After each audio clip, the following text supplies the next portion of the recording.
Elliott Sadler trying to keep the momentum up.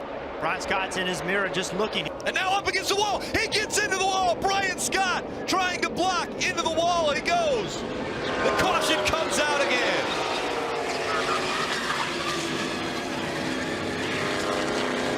Brian Scott doing what you said, trying to slow the momentum down, did it too late. See Brian Scott on the bottom, Elliott Sadler on the outside. Elliott's getting a big push. Brian tries to go in front and block, and Elliott's already there. He did what he needed to do. He just did it too late. The move was made too late to try to put the block on. Once they get that far up, you just got to hold your spot and take your punishment. You see here, there's a big run coming, and the move, it's just, there's nothing he can do. Elliott Sadler is clearly there all the way up to his quarter panel. And when he turns in front of the field, you can see all the debris fly. Once again, the 43, extensive damage to the right side. He had problems earlier. And then look here, as the caution was thrown, he and Trevor Bayne not agreeing on the way things were going on the track. Not the homecoming that Clint Bowyer wanted. The Emporia, Kansas native, hard into the wall. He was running 16th. See, he gets loose right Sideways, there. yeah. And ends up overcorrecting and hits the wall really hard. Hard impact. Jeff Gordon.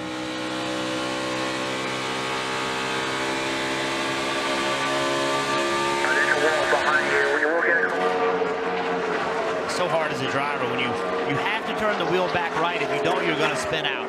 But when you turn the wheel back right and the front tires catch, this is what happens. So you just got to not turn the wheel back to the right as hard. It's very difficult to do. We see really good race car drivers do this, and every tire is different. Here's Regan Smith chatting with the 62 of Brendan Gaughan. We saw that there were some issues earlier between those two. Away from victory lane. Oh, and we've got issues. Ty Dillon, Regan Smith.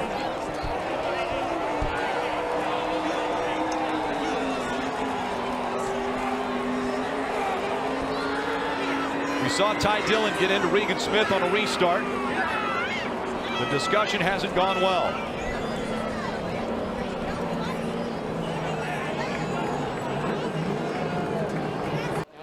They're shocking. Regan grabs him by the nape of the shirt. Now they're pushing. Now they're struggling.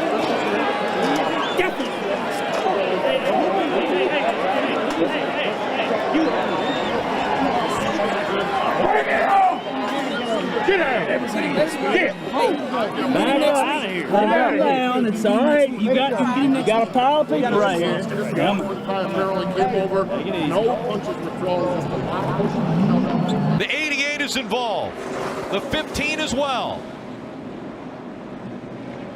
Yeah, the 88's really trying to push the issue on these new tires. He tries to get to the outside of Ty Dillon. You see the 15 come up actually and get into Ty Dillon. That causes the 15 to go around. He catches the 88 in the left rear quarter panel. Really, the first replay, I thought it was the 88 that pushed the 33, but looking at it a second time, that's not what happened. It looked like Clint Bowyer got into the 33, got himself spun around, and caused the accident behind him. Oh, and into the wall goes Kyle Busch in the 54. Caution comes out. Inside, let me see. Right side, KO'd. The 88 and 54 had been battling for the third spot. The right side, we're going to have to come down. It's still rolling.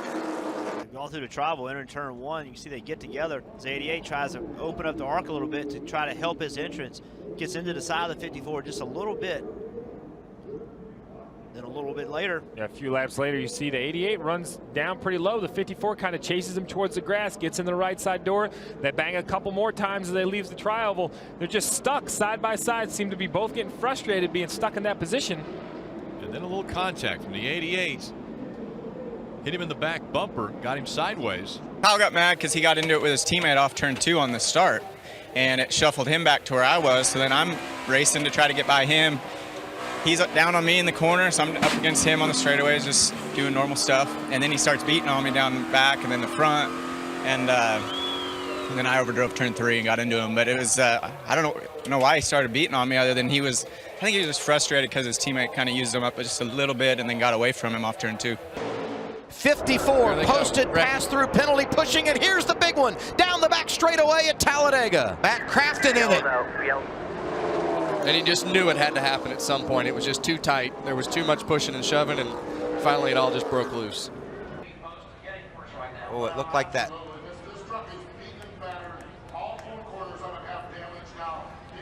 The Johnny Sauter truck, I think, was in the middle, and someone didn't know he was there.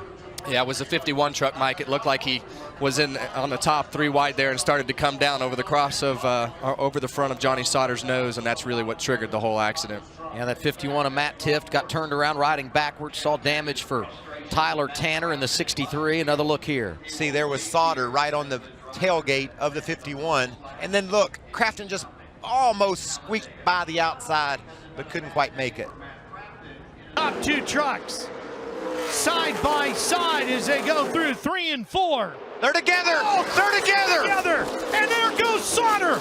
Oh man, huge implications. It looks like Eric Jones may be able to survive that contact. You can just see right there, the truck was up the hill. Jones had to make the corner, and then he slides down and takes out his teammate as well. You know, Eric Jones made a little more severe contact with the outside wall than I initially thought. Looks like he bopped it pretty good. Kevin Harvick's going to make it 3 wide. Oh, Matt Crafton into the wall. Our series points leader, Crafton and Brad Keselowski, both into the wall in significant damage. After 05, come on down. The idiot hooked me in the right rear. I mean, that's all there was to it, getting in turn 3. But I guess maybe that's why he wants to win a championship with that 19 truck. But he's got another thing coming. I promise you that truck won't win it. If that's the way he wants to do it, we'll get it done. The 33 just passed me entering turn 2, and the 88 got a good run to pass me. And we're entering turn 3, and I heard someone say, my spotter, 00 was going to make it 3 wide. And then next thing I knew, yeah, I mean, it looks like he went straight into the corner is what it looks like. Next thing I knew, we made contact. I was trying to get in line behind. The last thing I want to do is wreck the point leader or any one of these regular guys, or knock on my own day as well, and that's exactly what happened. A tough situation for Danica Patrick as she comes down, and the 38 stops right in front of her. Yeah, Danica. And now they're not going to stop. It's not over. Danica's upset at Gilliland from early in the race. Remember, the 2 got together, and Danica tried to pay her back, and pay him back rather. And probably go to the garage, I'd say. She got the worst of it. This is the 38 running the 10 all the way up the track, and then Danica into the wall. And now most recently, looks like a replay in opposite positions. The 10 gets behind the 38, runs the 38 up the racetrack. Chases the 38 up the racetrack, and then around she goes. See the back of the car roll around, gets up in the outside of the 33. Moved that 33 up the racetrack and took the lead away from him. Here was something that the 33 team had to say on the radio just moments ago. Get to it today. You always want the ball. If you don't get to him today, well, you'll him tomorrow. All right. Yeah, good racing or something else, Austin? I wasn't good racing. I hadn't raced him all day. He was nervous or something. Got to get back around me, just moved me up the track. He never wanted to race side by side for a lap with anybody. He wrecked his teammate at the beginning of the race. It's all good. We got plenty of races left. It'll happen again to him. Dale Earnhardt Jr. to the bottom of the track. Jr. will win at Daytona. And the big one happens behind them. Oh my God.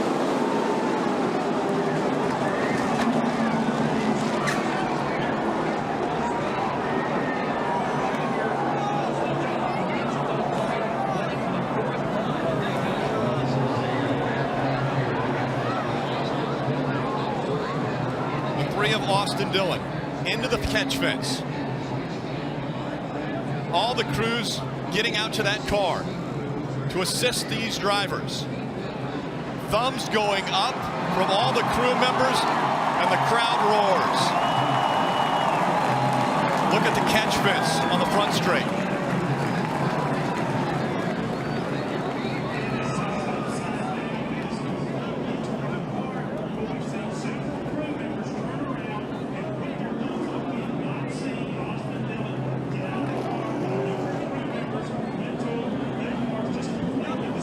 Members pulling.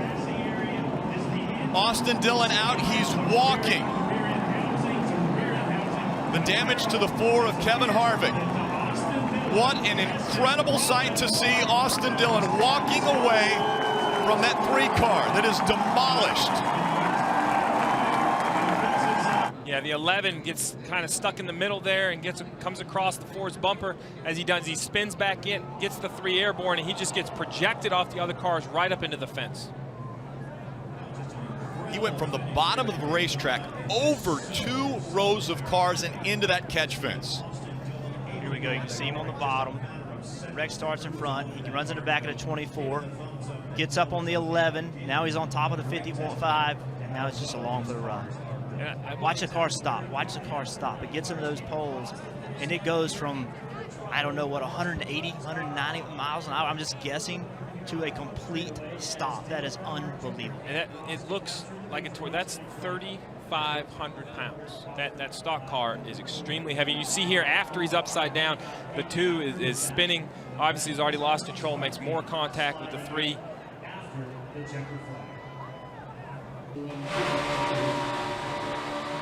Hang on. This will be a wild ride. That was Tony Stewart going underneath the 3. Oop. Oh, we got a crash. Crash. Big. Well, yeah, it started to be a big. Oh, it's big now. It got big. Another big one in turns 1 and 2 at Daytona. You look at Brian Scott in the 33. Fire underneath that car. He'll have to come to a stop. I don't know what else to do. We made the deal. We're just going to race. If we could have sat in the back, that is what we raced. There, you heard him. He thought he was in the back of the pack and out of the possibility of danger. Take a look at what happens. The 42 of Kyle Larson completely sideways. He gets down to the apron. You see the sparks where the track bar mount hits the ground. He saves it, but he comes up the track, has no choice but to connect with the 19, who then starts to spin. Brad Keselowski gets a face full of sparks. The 17 does go around, and now the track is blocked. Now these guys are trying to find a hole through, and the 2 gets woed up, and the 3 kind of gets woed up, but then you see Carl Evans goes back up the track, and here comes Brian Scott with a full head of steam, makes big contact with the back of the 19. Corbin Forrester, Jennifer Jo Cobb. Watch this.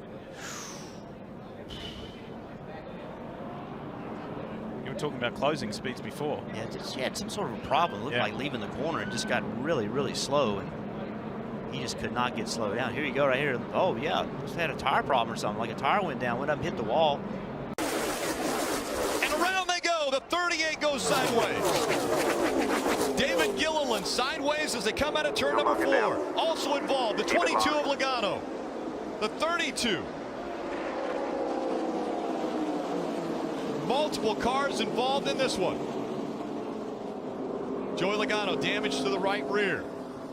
The 26 of Jeb Burton involved. You see right here, the 38's coming down to change lanes. There isn't room. He comes across the front bumper of the 15, spins him to the bottom, and the field very tight. You see farther back into the field, the 16 and the 10 get into the back, and the 22 spinners up across the track. And that's what happens in these tight packs. When there's a spin way up in front of the pack, everyone gets out of the gas, and it's so hard when you're only a couple feet apart. Another hard impact there with the 32 and the 38. Hard crash on the backstretch. The 14 of Cale Conley. Heavy contact. And it looked like the 15 of Stanton Barrett as well involved. DJ, that's a Dover wreck if I've ever seen one. There's nowhere to hide. If you spin on one of these straightaways, if you don't get caught in the outside wall, the inside wall will get you. You see here, 15 car has a fire under the hood. Well, we have the 15 getting sideways, and then Cale Conley just in the wrong place at the wrong time, unfortunately. And this is going to be a hard hit because I think I know where Cale Conley's going to end up. I've seen this play before. This inside wall. Yeah, there's safer barrier there now, which is a great move that the Speedway did and NASCAR mandating that happens. Certainly not as hard as it was, but still a hard lick. Now, Lee, what do? You have enough fuel to keep running. Rain is right on the edge of us. As a crew chief, you're Kyle Busch's crew chief. You probably need some tires, fuel and tires, if you're going to continue this race. But if you're farther down, are you going to stay out and think it might start raining under the caution? We saw this. David Rudiman years back wins the Coca-Cola 600 by not doing anything. Way out of shape was the 48. Little bumping and banging as they go into turn 1. Jimmy Johnson got into the side of the 4 of Harvick. Smoke now out of the left rear of Harvick after that contact. Oh, there it is. Around goes the 4. Hold the brake, stay up there. A lot of damage to the back of that car. And this is what we talked about. This is what we said at the top of the show. The pressure of these decisions. Real slow here, real slow. Major damage to the back of the 4. for Kevin Harvick. Actually turns him left. Jimmy forces his way back on the racetrack, and the Ford, you see, he doesn't want to give him the lane. He can move up to the middle, but Kevin Harvick tries to force him down. We saw it smoke for a few laps. We wondered if it was getting better, and this is the result. As Kevin Harvick turns down into turn 3, the left rear tire is down. There's nothing at that point Kevin Harvick can do. Unfortunately, now this is a major, major hurdle for this 4-car in race 1 of the playoffs. Kevin not happy at all with the way it went down, and so they're going to discuss it. And maybe a little more than discussion. You can see the sport's full of emotions. You know, Kevin Harvick feels like he was done wrong, and he wants to express his displeasure with Jimmy. These two worked really closely together, you know, making their cars faster, but you can see Kevin's not happy with Jimmy. That's what the playoffs do. Kevin Harvick wants to win a championship. He came here with a car that he thought he could win the championship. He said in his interview he felt he stayed his ground. Jimmy Johnson felt like he needed to come up. They obviously disagreed about what happened on the racetrack. And the hood is up once again on Denny Hamlin's car riding around the racetrack. This is the second time we've seen the hood fly off of the 11. Just going to try to tear away that hood. They've got the clippers out there, and that's exactly what they've done. It looks like they've got the left side removed, and now the right side of the hood, and it was relatively quick work here to get that hood off of the 11. You can follow Miss Sprint Cup as the big one's happening once again, coming out of turn number 4. Into the wall. Kyle Larson, multiple cars sideways. Martin Truex Jr., a lot of damage to the front end of his car. Eric Almirola also involved.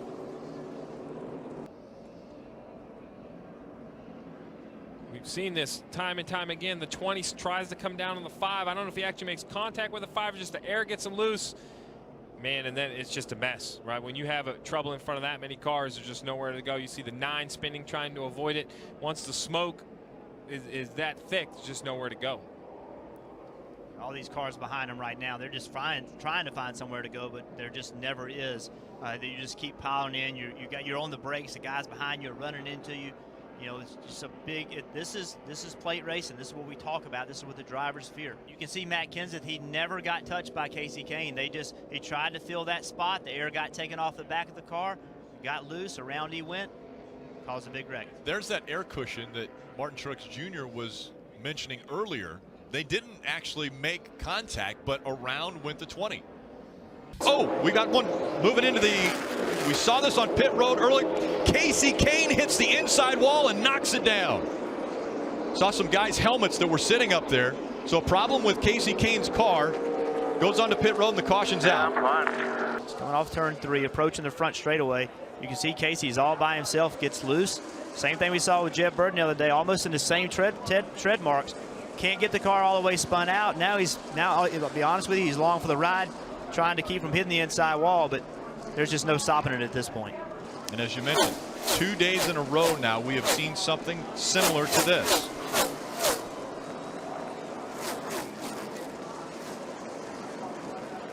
As I mentioned, some of the things that were sitting on pit road, crew members will put their helmets on pit road waiting before they have to go out there for a pit stop, and we've seen on these replays some things flying, one of those being a helmet. Problems. Huge hit for Kennedy. The 11 up on the safer barrier. Down off the wall it comes to a grinding halt in the middle of the racetrack. So he's racing on the inside of David Gillen. They make a little bit of contact. You see John West Townley was on the outside. He's going to run right into the side of him and kind of lift that truck up a little bit. Got into the catch fence. For the second week in a row, we've had a vehicle in the catch fence. But again, the catch fence did its job. It kept that truck down on the racetrack, and you see it riding along the top of the safer barrier. When they got to turn 1, Phil, I think they were 3 wide, and Ben probably thought that's a difficult angle for the spotters to see as well. And I think that Ben probably thought, wow, look how close that truck comes to going over. Probably thought they were just 2 wide, and he had room to move up a little bit for the corner. That's what it looked like. Look at all that debris. But as you pointed out, Phil, that catch fence doing exactly what it's supposed to do as the axle's just grinding along that safer barrier on the wall. Wow. Right there, Matt Kenseth, he really lost his entire race car and able to 22 to catch him. Here comes the 22. He's closed the gap all over the back bumper now as they've caught this slower traffic. And around goes the 20, sideways in front of the 22. Kenseth slides. Caution comes out. The 22 was all over the back bumper of the 20 as they entered turn 1. I got plans when I come the first time. Joey spun me out, lifted my tires off the ground. We mentioned the lap traffic. You see right here, Matt Kenseth gets tight. He knows the 20's coming, so he tries to block. He goes to the apron. He knows the 22's coming up. He comes up to block him. A big block onto the 22, and the 22 drives in, catches him in the left rear quarter panel, spins the 20 out. Matt Kenseth with a great save to stay off the wall, but the damage to the points and the ultimate win has been done. The 20 will have to come get tires. His chance to win today is over. You give the guy behind you the opportunity to make that decision. He gets into the 20. Right, wrong, that's racing. These two can disagree about it. They'll have to talk about it after. But as you mentioned, it all started with the 20's defensive moves, which were required in this must-win situation. Yeah, it's hard to drive the car with the rear tires off the ground. So, you know, I was moving around the best I could. Joey was a lot tighter, a lot faster on a short run, but we were so much better in a long run. And I could still kind of get up the top and get around and get around them and catching 2 lap cars. And crazy told me I was clear, and I pulled up in front of him, and, you know, he just lifted my tires off the ground and wrecked me. What will you talk to Joey about in regards to this incident? Oh, I won't talk to Joey. I don't have anything to talk to him about, really. So, I mean, you make decisions every day. You make decisions every minute behind the wheel. To me, strategically, that doesn't seem like such a great decision for him. But it's the one he made, and that's how he wanted to win. So I'm one of the only guys I think that haven't been into it yet with Joey. And I've always raced him with a ton of respect. I've actually been one of his biggest fans. Certainly not anymore, but I always was. So, you know, it's a shame. I'm glad the car's not wrecked. We'll just go on Talladega and race him there. Describe your role as the second-place car, Joey, in those closing laps. This is good hard racing, you know. We were racing each other really hard, and you know, I felt like I got fenced twice down the straightaways, and he raced me hard, so I raced him hard back, and that's just that's hard racing. That's the way I race. If I get raced like that, I'll race the same way. That's just how I've always been, and it'll always be that way. So I just really couldn't be more proud of this team, though. You know, to be sitting in such a great position going into Talladega makes us feel really, really good. You have blocked some people from victory lane here today, including Matt. How do you feel about that strategy-wise going into round 3, the third race in this round? The fact that we're the only team that can relax right now is going to pay big dividends when we get to Martinsville. Everyone else is a little bit nervous. Our goal is still to win the race, even though we were moved on to the next round. Our goal is still to win that race, and you know, try to get some guys nervous for next week. That's kind of the strategy of this chase, and you know, to be able to you know, be able to do that today, like I said, it's gonna be more proud. These guys are they work so hard, and Todd Gordon, he's a freaking genius. So it's fun to drive his car.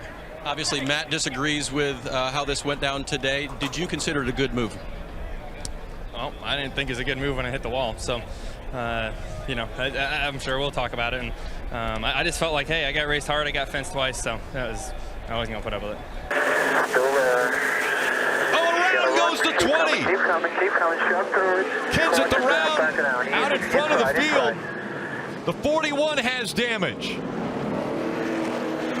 Joey Logano clears him, but the 2, incredible damage on the 2 of Brad Keselowski as well. They took off slow, and the 22 got at the racetrack. The 2 got in the back of the 22. And they come off the corner, and the 20 and the 2 make contact.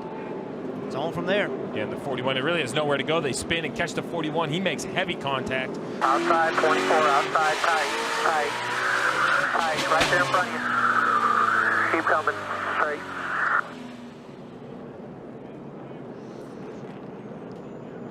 Where the 41 hits, that inside wall, that's actually a new safer barrier there. It used to just be a concrete wall. Kenseth cleared by Logano, maybe no! Kenseth takes him out! Logano into the wall! Caution comes out and the crowd roars!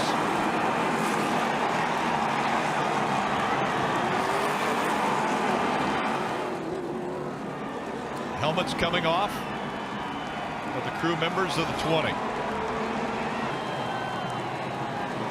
And we have to remind you why this is happening. Joey, stay in the car. A couple races ago at Kansas, Matt Kenseth was leading. Joey Logano running second.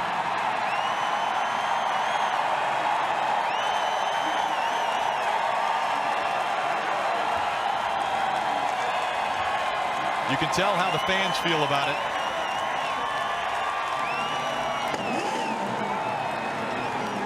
The red flag is out as they will have to clean the track up. This is what just took place. And clearly, the 22 is lapping the 20, and 20 obviously intentionally wrecked him. And like what happened the week before was more than 2 weeks before was more than it should have been, and just flat wrecked him.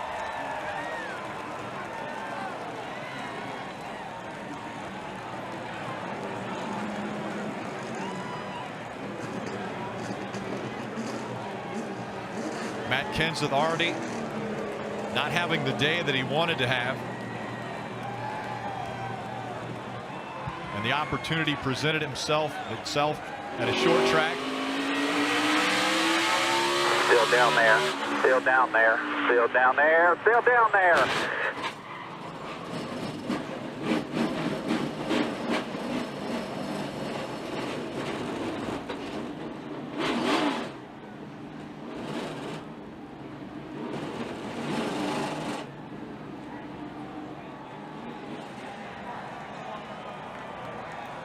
Once the favorite for the title, Joey Logano out of his car. Matt Kenseth out of his car. It will be an interesting trip to the infield care center. Are you surprised? Well, yeah, I thought, you know, I think what happened in Kansas is a completely different deal. You know, we were racing for the win, and you know, he blocks you a few times, and then you know we raced hard, and he blocked me last time, and we spun out. That's what happened there. Here is just a complete coward move, especially for a championship race car driver and race team.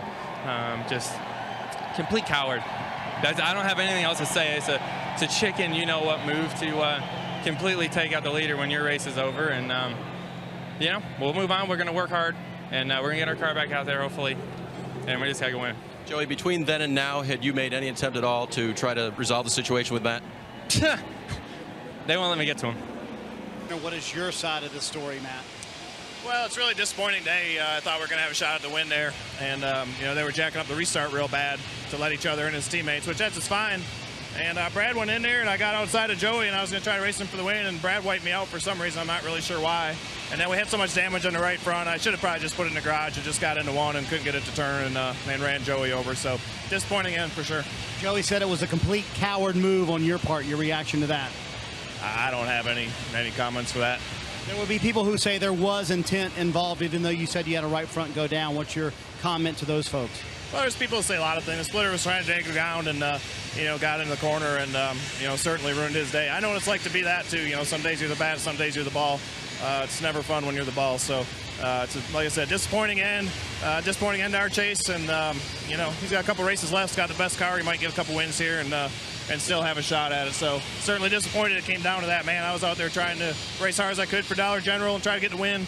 I really thought we were going to have a shot for a win before, you know, they got me the first time. So, disappointing to get wiped out twice in the last 4 weeks with a shot to win for sure. So, 2 laps to determine who will win the race and who will advance into round 3 in the chase. Coming back into the NBC Sports restart zone, 220 feet. Green flag back in the air. The 4 not going. They wreck behind him. The green flag is out as they cross the start-finish line. Will they throw the caution? Trying to get back up to speed. Caution comes out. Now the question is, who was in front? Stay in front of them. Stay in front of them. So right here we see they're under green flag. NASCAR's looking at the track, trying to determine if these cars can drive off. It's very important to see who the leader is when the light comes on. Caution comes out, and that's how close it is to determine who wins this race. From NASCAR, they are telling us that the 22 was in front, and so Joey Logano will sweep round 2. And once again, David Reagan, and he brings out the 15th caution. Menard was behind him, and into the wall he put him. Those are the type of accidents you see later in the race. That's just frustration. There's really no... Oh, problems here. Entering pit road and going over for the double jump as the 15 just launching the truck into the sky as Mason Mingus. All four wheels off the ground. Watch how fast he came in here. Just coming in too hot on entry. I don't know if maybe the brakes didn't. It seemed like the brakes got to working good right before he hit the grass. Look at that thing ramp up in the air. A really difficult pit road to get to, Phil, because it's right way around the turn. So, but that wasn't even close. Sure wasn't. A lot of damage to Mason Mingus' truck as well. As you see, 10 laps of racing to go. And around goes the pack in the middle. Darrell Wallace Jr. gets caught up. The big one happens just as they go through the tri-oval. Back up into the wall hard, Brendan Poole. Eric Almirola caught up in this in the 98. The caution comes out. Point it here, guys. Good to see that window net coming down. He had a hard hit, head-on impact. That was a big hit. Let's take another look at how it happened. So Brendan Gaughan in the middle there. Ryan Reed gets hit by the 3 car, pushes him into Brendan Gaughan, and then it's on from there. Daniel Suarez caught up in this as well. Regan Smith. Look at the job right there. Casey Kane in the 88 gets on the brakes. The crash happens, gets off the brakes, back on the gas to drive out of it. So you see right here, the 3 is pushing the 16, trying to help him. He doesn't want to spin this car out. He's trying to help him, push him towards the front. He gets a little to the right rear, causing the 16 to turn left. It hits the 62, which picks up the 6. And then as they come back up the racetrack, there's nowhere for these guys to go. Oh, and there goes Theriault hard into the wall. And that's Reddick in the 19 that had the problem that kicked it all off with Theriault as he comes grinding to a halt on the front straightaway after a huge, heavy impact here on the front stretch. There's Reddick high in turn 4 loose. Just about has his truck saved, and along comes Theriault. Look at that right front tire. Yeah, really nothing Austin can do. And at all. And Tyler Reddick, he was just fighting to regain control of his truck. And look at this. Things heating up down here on the front straightaway. Ross Chastain being told, not so happy with the way you drove. Ryan Reed ended up in the wall in turns 3 and 4 on that last lap. Yeah, the 4 just drove into us into 1. Afterwards, he just said it was a green-white checkered, which I'm not sure what that means because I've done a lot of green-white checkers, and it doesn't mean it's just a free-for-all and you go down there and dump somebody. I'd like to know what he said. He was talking to me. I couldn't hear him because his helmet was on, but it's one of those racing things. It's a green-white checkered at Iowa, and can't say enough. No sponsors on the car. Brought it home 10th. Here's Bubba Wallace talking things over with the 60. Oh, I think he said good job. That was it. And I just grabbed him really quick. I screwed up so bad in this race. It was miserable. I let my guys down. I got into Eric there on a pit road, and that put us in a corner. Our guys did a heck of a job. I mean, we brought back a good car to Iowa, and should have been in really good contention for this thing. But it's tough. We had so many restarts there late. Guys just they're tough. They just dive bomb in there, and it's tough. Safety truck getting the debris off of the track. Actually involved in a little bit of an incident. The 95 hits the safety truck.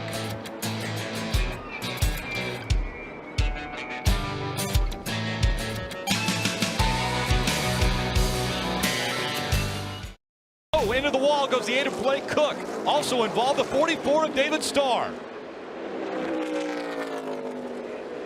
A lot of damage to the back end of the 8 of Cook. The 2 cars were running 23rd and 24th. There's David Starr.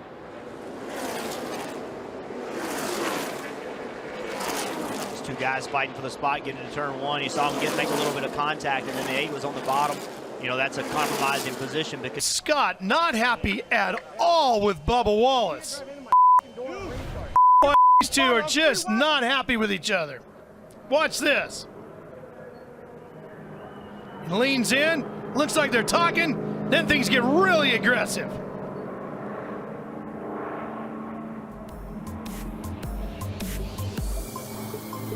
He walked away and then he walked back over here to talk about it some more. Here they come, and they went after it. As in most cases, there's two different sides to it. Well, let's see.